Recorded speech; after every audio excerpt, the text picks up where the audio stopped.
All right, so the first thing we're going to do here is decide which of these lengths could not be the sides of a right triangle. So the first thing I'm going to do is I'm going to look at each one and I'm going to highlight the largest number of the three, because that number has to be by itself. So the 17th was the biggest, the 29 was the biggest, 25 was the biggest, and down here the 15 is the biggest. So I'm going to go over my calculator and I'm going to put each in and find out whether or not they're a right triangle. So the longest side is the hypotenuse. So I put it in squared, then I do 15 squared plus 8 squared. Those two numbers are exactly the same. So that is a right triangle. So that is not what we're looking for. We're looking for one that does not work.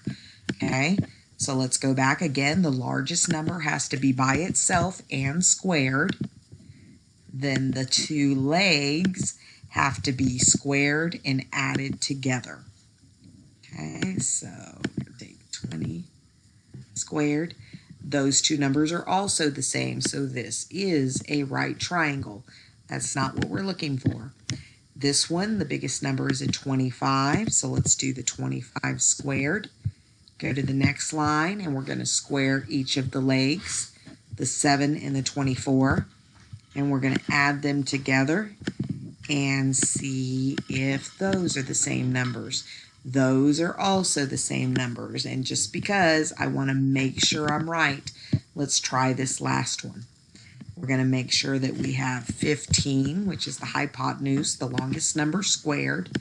Go to the next line, and we're going to do 11 squared plus 12 squared. Those two numbers do not match, so D is not a right triangle. D would be your answer. Now let's go on to this next one. It says solve for the missing length. We're looking for this X. Round your answer to the nearest tenth. That means one place after the decimal. So if I touch my right angle right here, okay, I know that I am touching both the legs. This hypotenuse is the longest side. So when I have a hypotenuse and one leg and I'm looking for the other leg, I start in my calculator with the key, which is the square root. Then I'm going to put in the hypotenuse squared, and I am going to subtract the leg squared that I know. That means this X is 4.4, because that 5 makes that 3 go up. Okay? So remember, when you are given a hypotenuse and one leg, you use the square root, hypotenuse squared minus leg squared.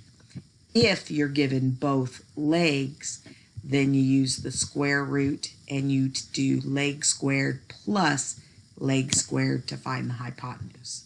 Okay? All right, let's go on to the next one.